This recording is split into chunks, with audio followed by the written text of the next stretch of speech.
Are you ready to get serious about building content sites and building a profitable business online? Welcome to the Niche Website Builders Podcast. We bring you the latest field-tested tips, tricks, and strategies for building a profitable online asset. We interview industry experts, share customer success stories, and reveal our own experiences working on hundreds of sites to inspire and motivate you to make something happen. Let's do this. Welcome to the Niche Website Builders Podcast. Today we have Raad. And if you're interested in building websites, selling them, making a full-time living from your online content websites, then this is the podcast for you. That's what Matt does for a living. He has his own websites, but he also teaches his students how to replicate it and do what he has done. And we dive into a whole range of topics around content websites in terms of growing them, buying them, when you should sell versus keeping them for cash flow, how his teachings may or may not change with the change in, AI content through Google now. And we just go deep into the weeds of all these things around content websites regarding buying and selling. So sit back and enjoy. This episode is brought to you by Niche Website Builders, an agency dedicated to helping people just like you build profitable content sites. Niche Website Builders are the hands-off content site marketing agency you always wished existed. It's run by content site marketers for content site marketers, and they help both investors and individuals alike build profitable online properties. They provide a fully outsourced approach to content creation, link building, and done-for-you website builds, the same approach they use on their own six-figure portfolios. For example, their content packages come with a proprietary keyword research process, are written by in-house native English speakers, formatted using templates proven to convert, and uploaded to WordPress with affiliate links added so that all you need to do is hit the publish button. Check them out at nichewebsite.builders/show. That's nichewebsite.builders/show and fill out the form to get coupon codes for 10% more content or a 10% discount on links with your first order sent right to your inbox. Welcome to the Niche Website Builders Podcast. Today we have Raad. Welcome, Matt. G'day, James. Thanks for having me on. No, thanks for coming on. It's nice to have someone from the Southern Hemisphere on the podcast. I was just about to say, it's great to meet a fellow Kiwi just across the, well, not fellow, like you're almost an Australian, but I think you guys are a bit better at the rugby than us, but anyway. Yeah, but not the rugby league. The rugby league is the one that always escapes our grasp there within various things. Actually, it's funny enough, I was talking to you about the rugby before. I used to work in rugby league as well, so I worked in both codes. And now here we are today talking about making money online with content websites and stuff. It's cool how the world's changing, isn't it? I know. Do you want to maybe provide a brief background about what you do, Matt, and some of your online, your business? Yep. So my wife and I have been entrepreneurs for now nearly 30 years from basically the day we met. And we started buying and selling businesses. So back then, obviously, it was bricks and mortar businesses.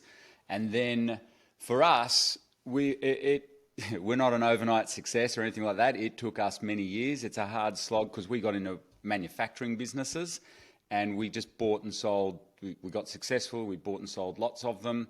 And then fast forward through to today, we moved online, which we're going to talk about in this interview, because we saw that it was a lot easier. And because when we got online, we were quite early online back in before the GFC, about 2008. So we're totally self-taught. So I think that set us up for what we love doing today, which is teaching beginners like how we used to be, because we struggled technically. We grew up on farms and stuff. We had no idea how computers even work. And we struggled a lot technically in the beginning part of our journey, but we realized it's a fantastic model to make money because it doesn't suck up lots of your capital. And so what we do today is we run the E-Business Institute. We founded the E-Business Institute to teach beginners who typically are a little bit older. They usually have kids, families, stuff like that. They're used to investing in, say, real estate, and they typically want to quit their job and work from home. And that's basically who we help these days. So we've got a lot of experience been doing this for 10 years. So we've got a lot of experience in teaching people to successfully transition from full-time jobs to full-time online income. And we've got a variety of strategies that we help them do that. Nice, nice. I like that. All right, let's maybe dive into some of the website stuff. Then I guess the first thing that came to my mind there was, what's your process for teaching someone, I guess, if they're acquiring an online business, how do they juggle their time between their full-time job and then working on the website? Are you looking at specific kinds of sites or businesses that are Yep. maybe less time intensive? Absolutely, yeah. So we're very relevant to niche website builders, isn't it? This is why we love what you guys do. Content sites. We're all about content sites. That's how Liz and I made our money and made the big money online. And so that's all we teach. We don't do e-commerce mainly because of our background in buying and selling businesses, actually. So we used to buy and sell, like I said, manufacturing, but also wholesale import businesses. And they're complex. They're not the sort of businesses that you'd want to get into as a beginner. And like we were doing that at the multi-million-dollar level. So what we know is when we got online, we vowed to each other, we're never touching an online or a business again that has physical inventory. It's just too complex. We don't want all our money tied up in a warehouse somewhere like we used to in the good old days. So for us personally, from day one, we've always done content sites, which is basically AdSense or affiliate sites, or we sell information products. And we've been doing that since, I think we started our first site in 2009. And so in answer to your question, as you know, James, those sorts of sites tend to be, I won't say they're fully passive or anything like that, but they're sites that we find also our clients who are working full-on jobs. Like we've got lawyers, doctors, all sorts of people who work full-on hours. The good thing, if you're listening to this and you know what a content site is, you should know basically you can park it and then come back to it. You might just work on it once a month or once a week or whatever. So for most of our clients who are transitioning out of their careers, they find this, I guess you'd call it, what's the modern term? Like it's a side hustle. It's an evening side hustle, or on the weekends when they've got a bit of time from the kids. Normally for our guys, it's when the kids go to bed and then they can sit there. And we have a lot of partners on, like, husband, wives and stuff, or we also have, father sons, father daughters, mothers and their daughters doing this together. So normally that's a big advantage as well with these content sites. So each of them can learn how they work and then work on them, I guess you call it part-time, and then build them up over a period of a year or so. Are you having your students buy content sites or create them from Absolutely. scratch? Yep. That's one of the key things that we teach here at the eBusiness Institute, because that's our background. That's how because we always bought and sold bricks and mortar business, it's kind of in our blood. That's how we self-taught ourselves as entrepreneurs for both Liz and I.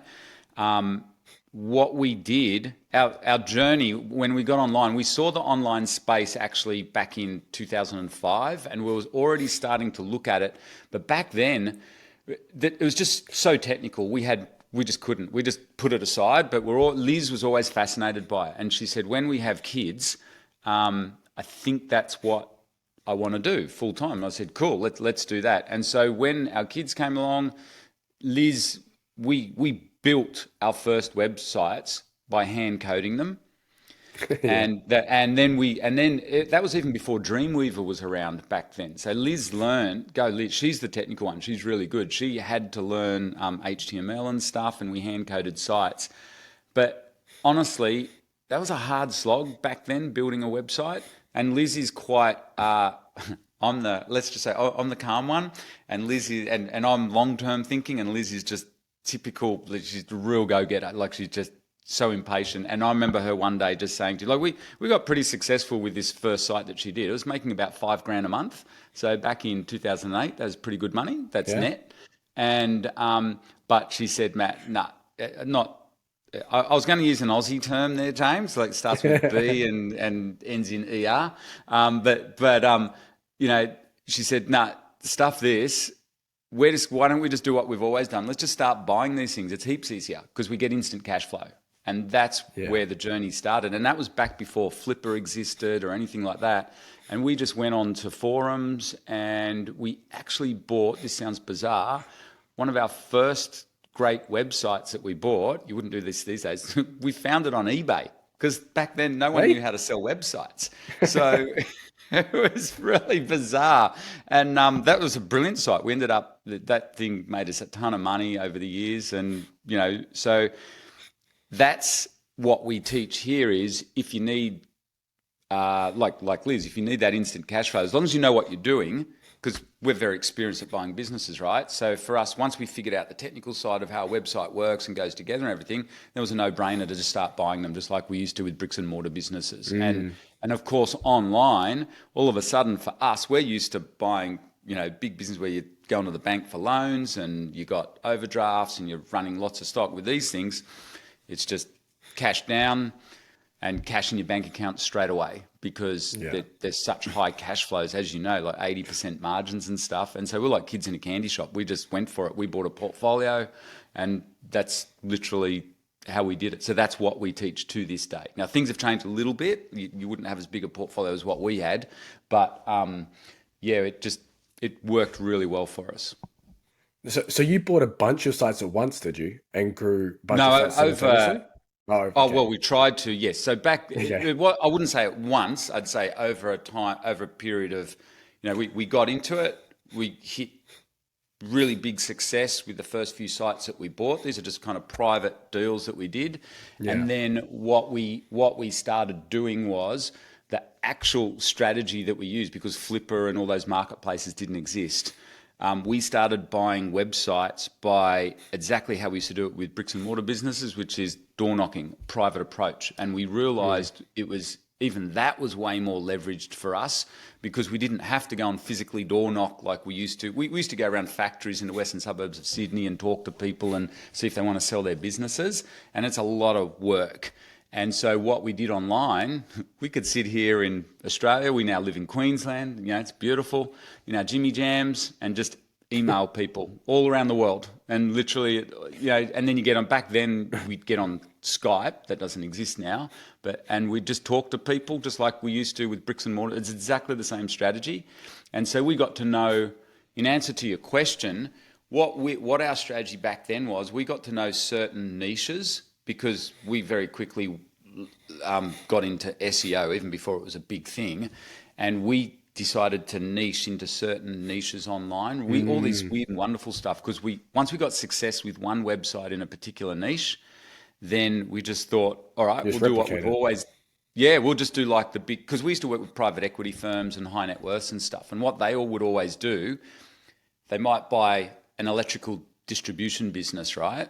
And then what they'd say to me is, hey, Matt, we've got 50 million to spend. Can you go and find us 3 other electrical distribution businesses in Australia? We're going to buy them all up and roll them together in one package. So Liz and I just literally did that online. That was our strategy. So we would pick a niche, get success with one particular site in it, and then we go around and virtual door knock, I guess you call it, heaps of other sites in that niche, and just see who would sell. And we would buy up, we might own 5 or 6 websites in each vertical niche that we're in. Oh, nice. And because you think about it, it worked really well from an SEO. I was doing it mainly for an SEO and kind of an empire building type idea, just like our mentors did in bricks and mortar world. But also, Liz, again, being impatient, realised we can get way better deals with the affiliate managers if we own all the top 5 websites in that niche. And instead of getting 20% commissions, we're on one of them, we're on 45% commissions. And the affiliate manager actually said to us, guys, you are the only people, there's only one other company on the planet that gets that commission, and it's a very well-known publicly listed company. And he said it's because of the sites that you own. He goes, all right, I'll pay you that commission. And he said, you're just not allowed to tell anyone what you're on and all that sort. But it shocked us that no one else was on that sort of a commission. And I think that was a real eye-opener for us. And that's also what we teach now. Like, for anyone listening, if you own a content site, one of the key it's just a walk in the park. If you've got a bit of success SEO-wise, like you're getting a lot of traffic to your site, 9 times out of 10, you can negotiate a far better affiliate rate, as long as it's not with Amazon and stuff like that, as long as it's with these private affiliate offers. And basically that's, I think, really in a nutshell, that's our success. That's why we were so successful so early in the piece. And now, obviously, to us it was so easy. I think that's why we're so passionate about teaching it to beginners. We don't actually, advanced, but if you're advanced, sorry, I mean, we can teach it to advanced. Obviously, we've got clients that we've helped go to 7 figures and stuff like that. That's not a problem. But really, I think our passion, it was such a buzz for us. I still remember, when you start seeing those affiliate comms come into your bank account, when you're here in Australia, and all this stuff was in the US, you literally wake up in the morning. It was like the dream thing that you hear about, like on podcasts like this. And like, man, we're talking large sums of money. And for me as a business owner, you got to remember, I've sold thousands of businesses and worked with lots of high net worths and stuff. And I know how cash flows work, right? In big multi-million-dollar businesses.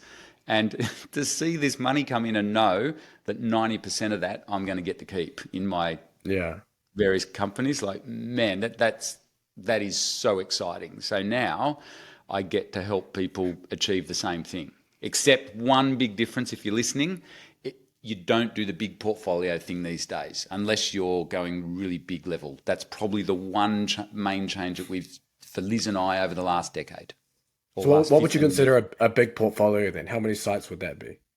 Over 100. Oh, okay. Okay. Yeah, that is huge. Yeah. So these days, I would recommend, like James, for your, like, we know niche website builders really well, right? Because you guys provide, when you think about it, if you're listening, this is how we got introduced to niche website builders. We just realized these guys have got the perfect solution for our clients. And if you're listening, is in the content. Right. So I'm presuming if you're listening to this, you probably understand what content websites are, or you're thinking of getting into it. And when you think about it, I'm presuming for your normal listener on this podcast, my advice would be, don't go too big in your portfolios, even though I'm a big proponent of owning a portfolio of websites, but particularly if you're trying to transition out of a job, if you're still working a job and you haven't yet quit or anything like that, then don't be doing what Matt and Liz did 15 years ago or whatever.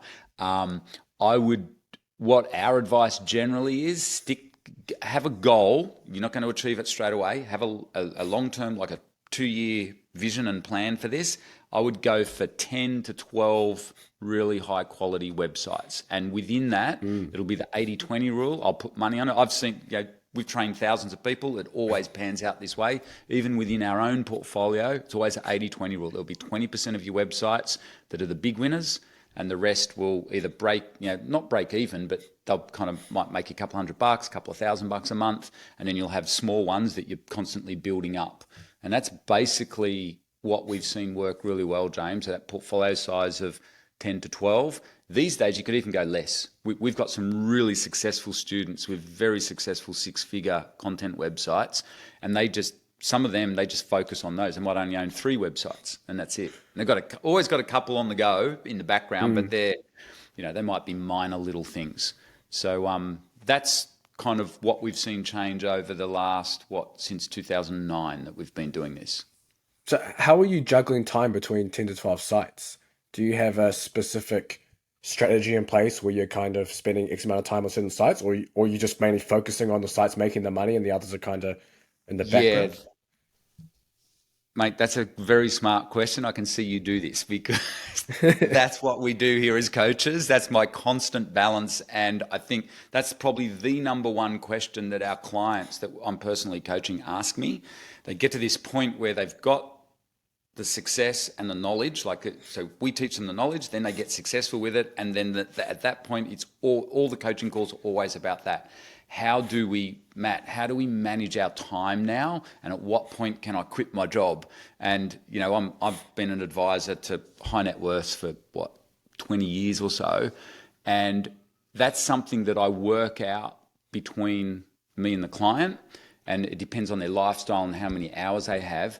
But how do you manage those? Typically what I find myself recommending and what I'm observing across our whole community is what you just said, James. I prefer to get them to focus. Liz calls it the binge theory, where you just focus on one website for maybe a couple of months, depending on how much time you have, and you really get it up and running, and then you loop back to the other ones.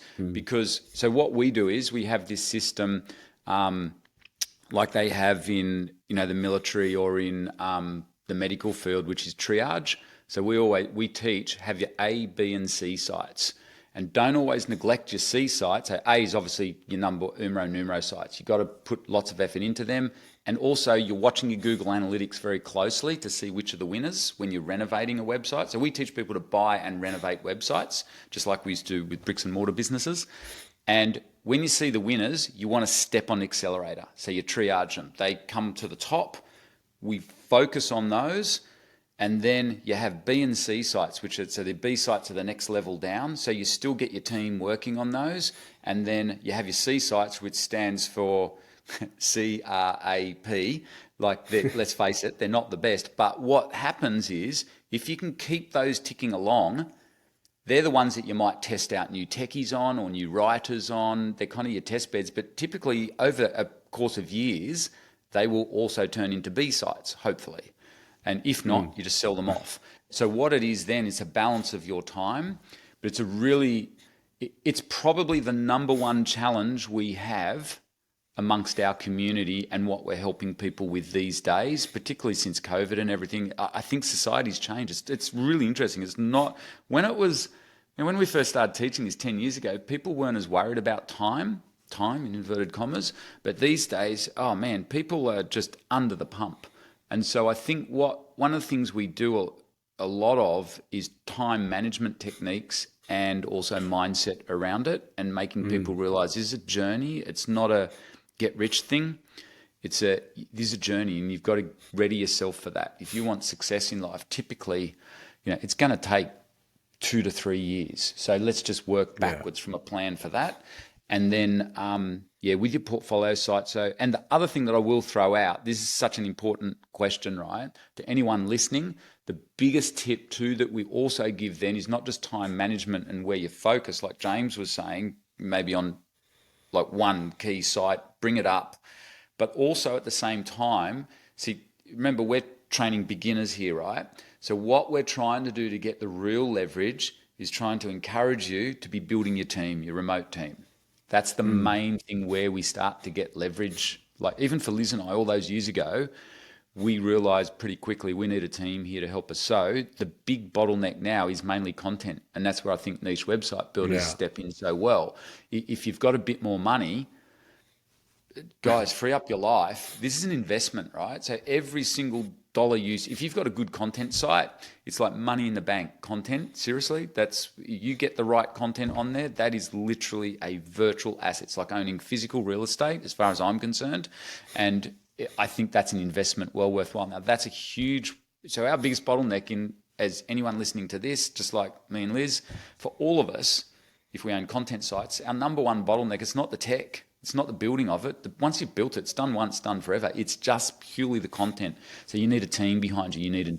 If you want to go bigger, you need an editor and a constant stream of content, either via your own writers or with someone like niche website builders. And that's probably the final part to your question, which I know is a big answer, but it's a big, big issue, is it's twofold. You need to get that team happening with you if you really want to free up and own this portfolio of websites. But that's a journey in itself, as you know. We tell people, look, get on the Upwork. That's where we still to this day, it used to be called Odesk, but we get our best outsourcers on Upwork. What kind of prices are you typically paying for writers on Upwork? Anywhere from, there's a massive variation. It's interesting. Our students do better than us. I mean, yesterday I just did a coaching call with one of our students, and they said, they found a really cool, that was actually a techie. And the students I've got are awesome. They're building amazing websites and they're really good at SEO. And I said, out of interest, how much are you paying for that? I ask every single student, what are you paying for your writers and your techies? Just on the techie note, typically, like these guys, they said to me, they're paying $8 an hour from the Philippines, and that's someone that knows SEO and can build really good websites. Has got web dev experience as well. But in terms of writers across our community, we are typically, it's anywhere from $20 to $50 US. Yeah.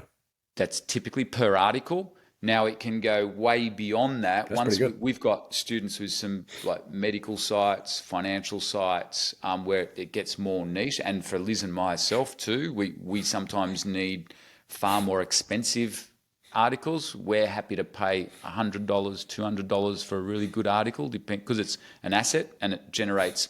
You got to remember, if you get a good article written, we've had articles written that have generated traffic and revenue for 5 to 10 years. So $200 is not a lot of money compared to, we've done a lot of paid traffic in the past. I can tell you the minute you turn off paid traffic, it's just gone. Whereas investing in quality content is worth it. So I know some people listening here starting out thinking, man, I'm not spending $100 or $200 on content. It's worth it down the track when you've got a good website. But typically across our community of beginners, when they jump on Upwork and they hire someone, it used to be $10 an article, but those days are gone. I'd say it's $20, $20 to $30 is the normal price for beginner, fairly good articles. And these are good articles. They're pretty good. But nice. I think you do get what you pay for though in this day and age. Yeah, for sure. You mentioned about your private buying of websites as well. Obviously you mentioned Flipper, and there's obviously marketplaces people can go to. Are you still trying to buy sites privately or reaching out to websites? How are you doing that? Email and then are you Zoom just calls. Are you just reaching out to any old website you find on Google, or are you searching for certain criteria? Not so much now. That was our main strategy, and we teach that. We've got some students who have just absolutely blitzed it doing that strategy, because they hear that's how Liz and I in the early days really, because that's our forte. Like that's what we did with bricks and mortar business. That's why I was so successful there. I still think nothing beats it. Now it's needle in a haystack kind of stuff. It takes time. So if we're going to do it, I wouldn't. I mean, you can outsource it, but it's just a standard email that we send to people. But also, because of who Liz and I, we're very well networked. So people tend to come to us now, which is great. So, but I'm just thinking of the listeners here today. I'll share a couple of really cool stories that we've just had even in our community. So we've just been with our community recently. We've been saying, because of the way things are online with ChatGPT and AI written content, one of my key big tips, and we said this in January at the beginning of the year, key big tip is to go back to the old-fashioned strategy of, like, the brokers are great. We love all the brokers, of course, like Flipper, Empire Flippers, and FE International and Quiet Light. We know all those guys, known them for the last decade, and they're a brilliant place to buy really good websites. But I think if you're serious about buying websites, you should also have a secondary strategy, which is this, what I call the private approach, because it works. If you're serious about it, and I'm telling you, with what's happening out there, I think that's where you're going to get some of the best website buyers, because no one else is bidding on them, no one else is approaching them, and what we're after, talking about content, is real content. So we target passion niches. So people interested, like, sport related, hobby sites, gardening, dog training, anything like that, where it's kind of built by, let's call it ma and pa's, passion built site. So it's like food blogs and stuff. So it's real content. They've worked at it for many years, ideally. And then because they don't know what they're doing, they haven't done a course like ours, they don't know how to monetize it, or they don't make that much money, or they're sick of it, or they've been hit with a Google update. That normally knocks people out, and then they just abandon them. So what we do is, the strategy is, you don't go to page 1 of Google, you go to page 5 or page 10. You literally work backwards, like go way down the rankings, and you just start approaching people. And that's how we've always done it. That's been one of our key strategies. I think that's going to be even more valuable in this day and age, because, give you a really cool example, 2 of our really well-known students, Nathan and Alexa, they bought a gardening. So now, keep in mind, talking about going into a niche, they're not gardeners. They live in an apartment in Sydney, right? And actually, they live the laptop lifestyle. They travel around the world. They spent 3 months in a different country around the world during COVID. They were in Europe and all that sort of thing. So they're not gardeners at all. They're digital nomads. but they've found that they're really successful in the gardening niche. So they've already got a really successful, quite a big gardening blog that they bought on Flipper. But that I kept telling them, you should do what Liz and I do. And so because they're already, it's killing two birds with one stone. They're already doing SEO. They got to know all the other, they could see all these other sites. And they just approached this guy here in Australia, just this long established Aussie gardening site that had been totally neglected. And they got it for $400. And that thing now is making $4,000 a month. It's 80,000 visitors a month coming into that site. So, this was a nothing site but because it had the base, it was 10 years old or something. Yeah. And this is just, recent. And then just, we've had two other clients just in our immediate private coaching client just in the last month, because I'm really telling everyone you should be out there doing it. The biggest success we've seen is in the travel niche. They're buying up, how people were traveling around the world during COVID and stuff, and now they've neglected them. We've got a student just emailed me and said, hey, Matt, followed your strategy, bought a long established, like 10-year established travel blog. She bought it for $1,000 and it's got 500 genuine articles on it.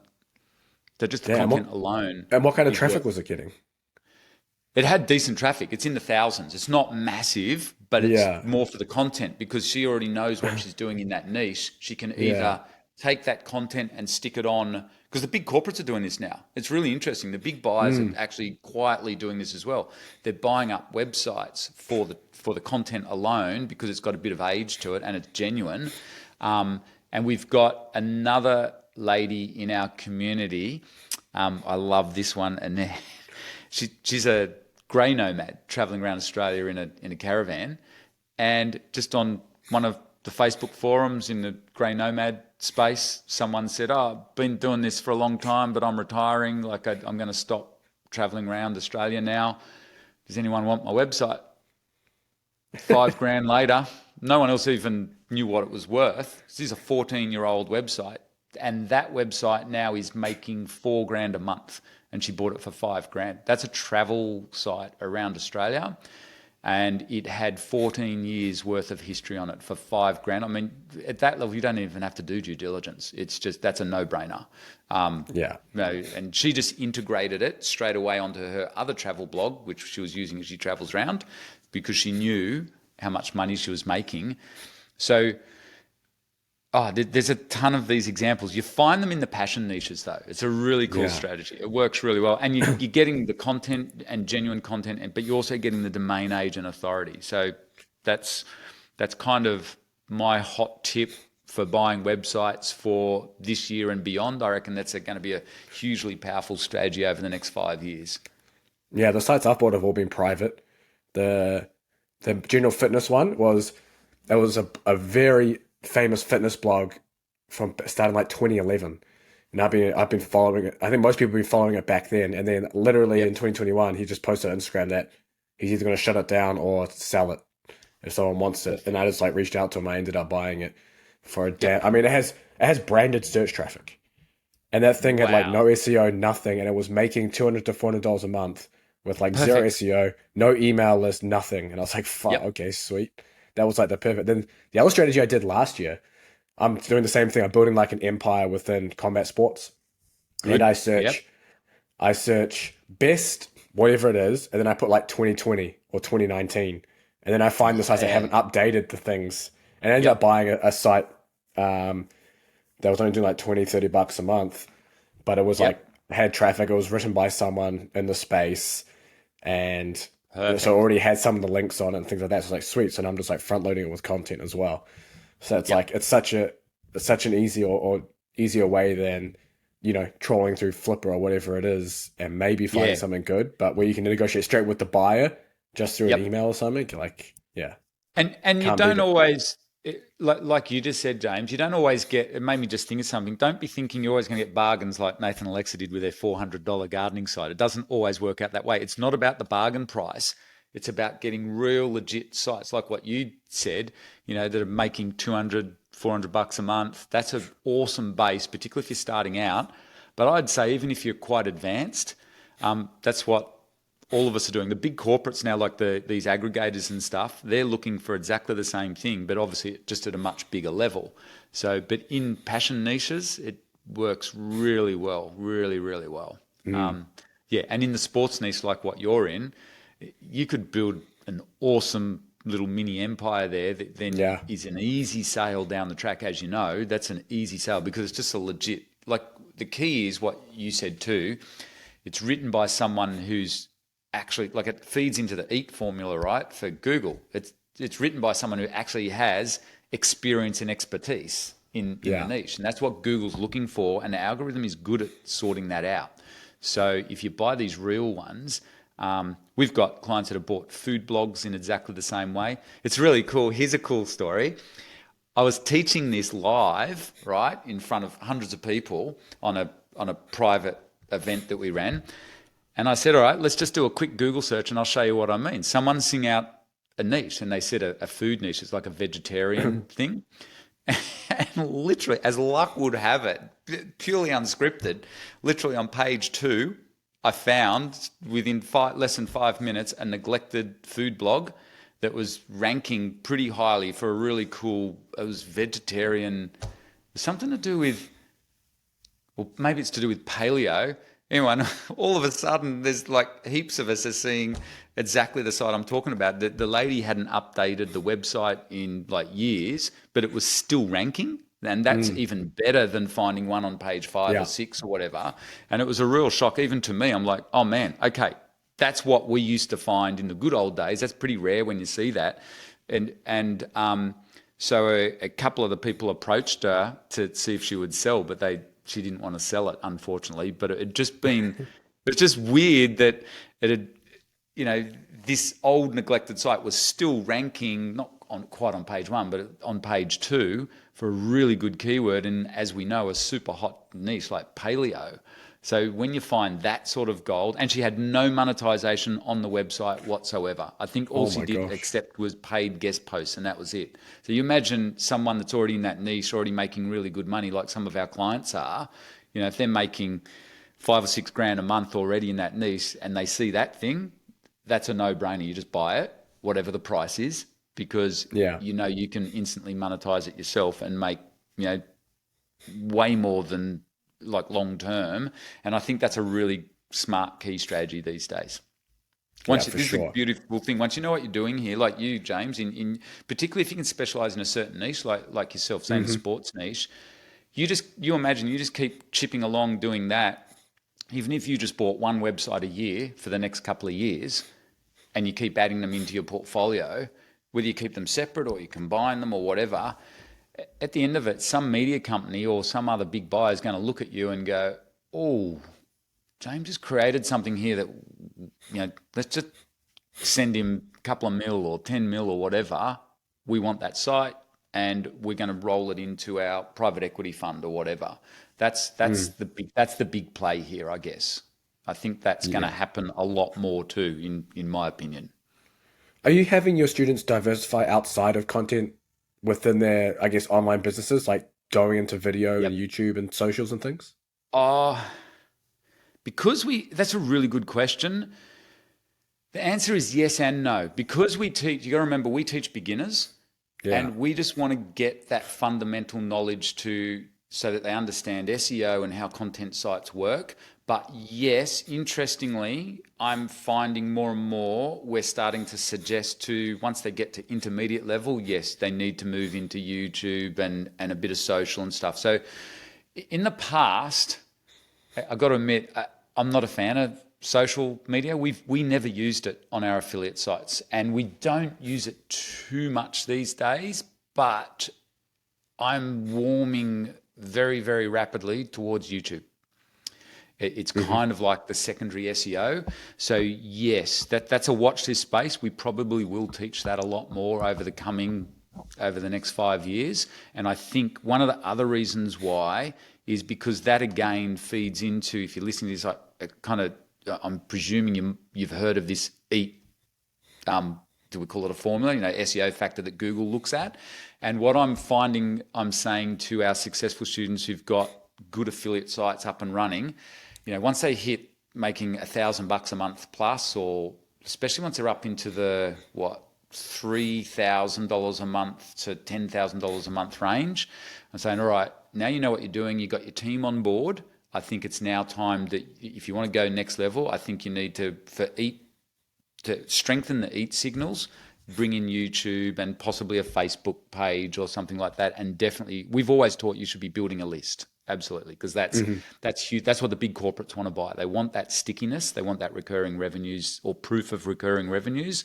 And just having a content site by itself, it's very exciting when you're a beginner. It's awesome. Money turns up in your bank account while you sleep 24/7. It's awesome. But if you're thinking big, you should be building a list and building some sort of a following online if you want to go big with this. Yep. Are you having most students build, I guess, the sites around themselves, like a personal brand? Or are some of them? No. Okay, interesting. Generally around pseudonyms. So I'll go back to, say, Nathan and Alexa with that gardening site. We've had heaps of fun just creating the personas on there. And Nathan's used his first name, and but they're all personas. And he said it's really cute. Nice. Now that here's a really cool story. Now that it's getting really successful, they're getting approached by industry like corporate saying, can we advertise, or can you come? And they most recently got an official email from a big gardening show here in Australia saying, can you come and speak at our event? We want your, let's call it Bob Smith. Can he speak at our event? And Nathan had to email him. He said, Matt, what do I do? Do I tell them Bob Smith's not real? Or I just said, no. Just say, like, once you meet them face to face, you can make a joke about it. But I'd just say, Bob Smith's not available at the moment. Sorry, he's traveling around Europe, but I can fill in for Bob. But everyone thought it was hilarious. This big gardening show, they love the content that Bob Smith is writing so much. They want him to speak at their event. So Nathan's had to go and kind of, neither of us had seen that before. It's just cute problem, nice problem to have when they think your pseudonym's real. That's how good they're doing the pseudonym thing. But pseudonyms are fine. Google's actually fine with pseudonyms. That's not a problem. We've been using pseudonyms for, like, since the day we got online. We've never used our real name anywhere except on eBusiness Institute. We used to joke in our community, Matt was known as a female because online. Most of my pseudonyms are female because we tend to go into work at home mum style, like into passion niches because of, like, Liz and I got kids and everything. So everyone always jokes, they know some of the sites I've owned. I'm known as, a female online, whatever, it's quite amusing. So we've always used pseudonyms, but it's interesting. That's a good question, though. I know if you're more advanced in SEO, all things being equal, if you can use your real name online, at least have one website in your portfolio where you do use your real name online. It is a lot easier because when you get on the press releases and you start doing YouTube stuff, got to admit, it's easier for Google to connect up the EAT score. So that is a slight balancing act with content sites these days. That's another thing that's changed. I've found now we do have to think a lot smarter about helping our clients create these online pseudonyms as well. And that's something that if you're intermediate, you do need to think that one through. Particularly if you're going to own a portfolio of websites like we do, you need to think how, because obviously with a pseudonym, it's a little bit tricky to have a LinkedIn profile and stuff because they know it's not real these days. So that's where we lose on our affiliate sites versus the affiliate sites with LinkedIn profiles and stuff like that. But in the passion niches, it's not quite as important. So that's a really smart question. That's the other thing that's probably changed a little bit over the years. But pseudonyms still work fine. Like I said, gardening site and stuff, even the industry bodies think they're real, so that's not a problem. You get out and guest post as your pseudonym too. That we teach that as well. As long as you're guest posting as your pseudonym, it's not a problem. Yeah. Then at least you're sending those signals back with the name and things. And my main sites have me on it, but my other sites don't, because sometimes I might want to promote something that I wouldn't promote under my name. And we're for the big commissions. Well, the other thing you can do, James, is obviously too, and this is a new thing too. When you're saying, okay, how do you leverage all this as people transition? What we're doing is when you get more intermediate, start hiring writers who are experts in the niche. It's way easier now than it was 10 years ago. And you just use their expertise, authority. You link back to their LinkedIn profile. They love it. They want the PR.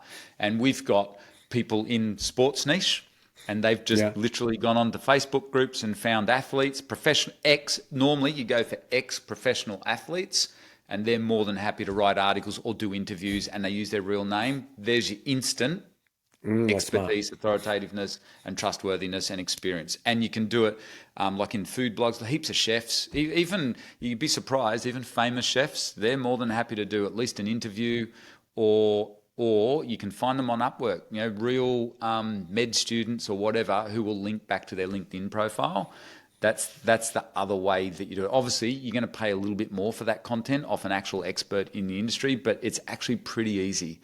That they're always happy to link back to their LinkedIn profile. So that once you get the site up and running, I'd recommend you do it. You start to seriously think about that, hiring experts from within that niche. Nice. And I guess the other thing is, with these, I guess, a portfolio of sites, when do you look to sell versus hold for cash flow? Is there something that happens within the life cycle of the site where you're like, okay, this thing needs to exit now, or you're just holding it just to keep the cash flow going? My first thought when you said that was, man, have I made some mistakes there over the years? I've sold way too early. And I think you'd speak to any successful person in business or real estate, and we've got all our friends who are really successful all say the same thing: sold way too early my best assets, because you get what seems to be a really attractive offer, and so you take it at the time, especially when you're a young entrepreneur or you're starting out. You think, man, getting offered $500K for that website, I'm going to take that. That's good. And then you realize years later, I know why they paid $500K. I should have stuck with it. So it's normally down to, so my first thought is, I'm a really good advisor in this space, but full disclosure, I've made plenty of mistakes selling. I've sold some websites at the beginning of COVID that I am kicking myself now. That was really dumb. They were really good 6 and 7 figure websites that one or two in particular would easily be worth 7 figures now if I'd just kept with it. But I got a really good offer that I thought at the time, I'm going to take it. No one knew what was going to happen in the world, and so we sold out. So you can make mistakes like that and still be okay. The good thing with this is, I guess, once you've got the knowledge, you can always replicate it. Like, you can just go back out and build it up again. But in terms of when should you sell a website, the real answer to that is, it depends what sort of an entrepreneur you are. What we found over the years, so you got to remember, we're involved in mergers and acquisitions, right? With bricks and mortar, but we were typically selling businesses from young guys like yourself who are go-getter entrepreneurs to older guys in their 60s plus who are very high net worth or running private equity firms in Sydney, right? And what I noticed, and it's exactly the same online, the entrepreneurs, the buyers and sellers, let's just talk about the sellers of businesses typically fall into, to help you answer this question if you're listening, should I sell? Just based on my experience, what we would see is it's either the sellers who are kind of nearing retirement age and they want to cash out. So they either partially sell a very successful business, and you can do exactly the same thing with a website. You can partially sell a website and stay on board, and that's a really, really smart exit. And then you can have them grow it from there with their extra funding. Or if we were selling a business typically from someone like yourself, James, a young entrepreneur, nearly always what we found with you guys, young entrepreneurs, is you guys are happy to take a business to a certain level, and then you get bored, so you sell it, and then you rinse and repeat. And that's how you become incredibly wealthy, by the way. Like that's a really smart strategy. And so the answer to your question is, you've got to ask yourself, what sort of an entrepreneur are you? Is this exciting? Do you want to just hit so for our clients now with websites, it's exactly the same thing. We've got young entrepreneurs who buy websites for under $10,000 and build them up into assets that are worth 6 figures, and then they sell them, and then they just keep doing that. Pretty cool way to live your life, right? But then when you get older, your priorities change a bit, and you get a bit wiser, perhaps with investments, and you realize, the power of compounding, like Warren Buffett tells us all. If I stick to this website, I'm probably going. It's it's an asset that just keeps paying me 24/7, month in, month out. Times that by 5 years or 10 years, that's a lot of money in the bank, profit. Once it's amortized, it's all profit. So, your goal might be, we're finding now people are setting their goals. Everyone has the $1 million sellout goal. So go for that. It might be you just sell your first site for $1 million, and then you'll typically roll that into a new deal because you're going to get bored sitting around at home doing nothing. And then you just rinse and repeat, and the deal just gets bigger and bigger. So what we see is it just depends. And obviously there's the simple thing too. You might just quickly need some cash flow, so you might as well just sell the site. That's fine. But that's kind of not a strategy in itself as such. It's more, when do you sell a good business asset? My advice, if you're patient, is don't do what I've done and we see all our clients do, is if you're sitting on a really good website asset, sit on it and run it for 10 years. That's where we're seeing the 8-figure deals happen now, which is a real surprise to me when I get around to speak to all the brokers. And we've all kind of known each other for the last decade, seen each other doing. And when I ask them that same question, what's the difference between these 8-figure and 7-figure deals? Because that's a big number difference, right? That's a lot of money in the bank. And normally they say, Matt, honestly, it's just time. These guys have stuck at this food blog for 10 years rather than flipping it. So I know as a young entrepreneur, that's hard to hear. You want the $1 million now, or the 500K now, or the 100 grand now, whatever the number is. That's going to make a big difference in your life. If you need it for your family, go for it. Sell it. But if you can keep the asset and it's a good asset, the biggest mistake we see is, I'm guilty of this as well, we all get bored with our own businesses, particularly our good ones, because by their very nature, they're pretty boring. Once they're working, there's not a lot to do on them, relatively wise. And so your brain has this weird cognitive bias towards excitement and drama. So you'll typically put your focus on the more crappier sites that need work, and your best asset that's just ticked along for years, making you, I don't know, 10 grand a month or whatever. You think, oh, cool, I'll sell that for, whatever, a really top price. When some corporate comes along and says, oh, we want all that traffic, and you think, oh man, that's a lot of money, but you don't do the numbers of the compounding of it. It could be worth a lot more money to your long term. So think very carefully before you sell it. And as much as we love brokers, and I'm an ex-mergers and acquisitions advisor myself, they obviously want to sell your website, all right? Because they get a nice commission. You're probably sitting on a really good asset. Think carefully before you do what your goals are. It all comes back to your life goals. If you're ready, if you need the cash flow, sure, sell it. But think twice if you're sitting on a good asset, and especially if you can build it up into something big. It's a tricky question, that one. You need to speak to people that you trust, including brokers. By the way, what I've seen in this industry, I'm really impressed with all the brokers that we've gotten to know. They're good people, and it's really, really important in that instance. Here's my number one bit of advice, having been on both sides of the fence, right? You need accurate advice as to what your website's actually worth. That's where everything starts. So even if you're vaguely thinking of selling your website, make sure you go and talk to one of the top brokers and get a valuation of it. Don't talk to us. I'm not the ones, we don't sell, we're not acting as brokers these days. Go out there and talk to an actual broker that specializes in selling the sort of website that you own, and tell them your thoughts. Just say, look, should I sell this now or should I sell it in 2 to 3 years? What's the plan here? Get an accurate valuation. It's the number one bit of advice, because that then helps you plan out the journey of your website and your life. This should all relate back to your life's goal and your life's vision. That's typically the advice we give to all the high net worths that we've helped exit their businesses over the years. It's exactly the same with websites. Tell me what your goals are first, then we get an accurate valuation. Does it fit now, or do we need to work to a 2-year plan or something? That's good. That's good advice. Yeah, that's very good advice.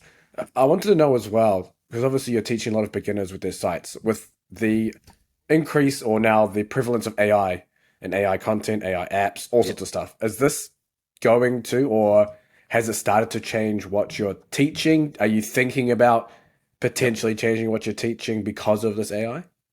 Yep. Awesome question, James. Man, you asked the smartest questions. It is literally my favorite topic at the moment. My favorite topic for many years has been SEO and how to renovate websites and stuff. But this AI thing, I've got to admit, when it when it first came out last year, I said to everyone, look, I've tested all those tools, Jasper and all that sort of stuff, awesome. But I've seen all this sort of, in the good old days when we first started, basically it was article spinners, right? And that was a colossal failure in Google's eyes. So I actually said to people, this is how quickly things change. I said, let the dust settle here. Let's just sit back and be very careful, because I'm concerned that if you put AI generated content on your website, Google's definitely going to figure it out. And I'm always a long-term thinker, as you just heard from my previous answer. I'm always thinking, for our clients' sake, you need to be thinking 5 years out, because this is where you start to make the big money, when you let things compound. And I always said to them, okay, as of today, Google can't detect this stuff, but I'm telling you now, in 5 years' time, they're going to, and that's when you said your brilliant website gets slammed, you got a problem on your hands. But look how much this AI thing has now, even Google's changed their mind completely. They said exactly the same thing. Remember, 6 months ago or 12 months ago, they were saying, do not use AI-generated content. Now they've come out and said, it's perfectly fine as long as it's helpful. And so I've now let the dust settle in my mind, and we are now starting to speak to our clients about AI-generated content. And I don't think it's quite there yet, but my bet is that it's going to be, everyone's saying it's already revolutionary. It's not there just yet, but I think in the next 6 months, yes, it'll be that quick. Definitely in the next 12 months, I think it's going to change things for the better in this industry, especially for beginners getting onto this. And it will come down to your smarts of how well you drive the content and how well you understand SEO and give. Google's been very, very clear for once on what they want on these websites. And if you stick to like these passion sites and stuff, I think you're going to be, that's why I'm even more passionate about people buying passion sites, because it's real. That's what Google wants. It doesn't matter if it's AI written, but it's got to be helpful. That's what Google wants. So I'm personally very excited about AI. I realize it can bring challenges to content websites, because it can be just the same as everyone else out there. But that's where the smart people are going to make the really big money and really clean up. We don't want to be creating generic sites out there. And I think that's where a service like Niche Website Builders can be really beneficial, because you guys are in the game generating this content. Content is so important, so going forward, you want your finger on the pulse as to what's happening with AI generated content. I think too, the value of AI generated content, really, when you think about it, nothing's actually changed. It's just that instead of having an axe, it's like we come from the outdoor power equipment industry, right? So, and we always talk about chainsaw review sites. So I'll use that analogy. In the past, we'd go on Upwork, we hire writers, expert writers. It's like using an axe to create content. Now we've got a chainsaw. We can do in literally 5 minutes what used to take us days or sometimes weeks to get content back and all that sort of stuff. So we just got this chainsaw. So what it means is we can just produce content quicker, but we've still got to edit it, still got to SEO it. And I know AI can do all that pretty well, but you've still got to also come up with something that's helpful. So I think on balance, it's going to be a positive thing, but obviously there's challenges if you use it in the wrong way, which is you do not want to be using it to just create generic, I'm going to use CRAP out there. You just don't want to be creating Me Too stuff, but use it as a tool that can help you speed up your content creation. Content sites are still going to exist. People say, oh, well, I'm not going to go on the content sites. That's not true, because there's a lot more subconscious messages that are coming when you look at websites. You think of your sites, James, they're in the perfect sports niche. People don't want an answer off ChatGPT. They want to come to your site and read off an expert, real stuff about fitness and sports. I think where we're all going to win here is in the smarts at the front end, basically in the keyword research, what we decide to put on the websites. That's the key money-making skill here. Nice. No, I think that's a good way to end this podcast too. We've come up to an hour. I've still got a bunch of questions. We'll have to do a round 2 at some point. I reckon so too. Yeah, there's still so much to cover. But if people want to follow you, Matt, figure out what you're doing, learn more from you, where can they do that? Yep, just go to, I would highly recommend you go to ebusinessinstitute.com.au, check out our free masterclass. So you can go to ebusinessinstitute there's heaps of links on there to find our free masterclass if you're new to this, and go and look at we show you how to do our strategies of buy, renovate and sell websites, and you can see lots of examples of our students. Or you can look at our YouTube channel, Digital Investors Show. Just Google Digital Investor Show, and that's the easiest way. Or you can follow me on LinkedIn or whatever, but check us out on the YouTube channel as well. So you'll see us on there. Perfect. And we'll get all those linked up in the description too for anyone listening as well to go visit Matt and his site there. But thanks for coming on, Matt. Appreciate it. Thanks so much, James. That was unreal. Lots of fun. Love sharing that. Very smart questions. It was really cool to chat to you. Can't wait to get you on our podcast. Yeah, we'll definitely tee that up soon. Yeah, mate. Thanks for that. See ya. Thanks for tuning in, and I hope you enjoyed the show. Don't forget to like and subscribe wherever you're listening. Until the next episode, goodbye.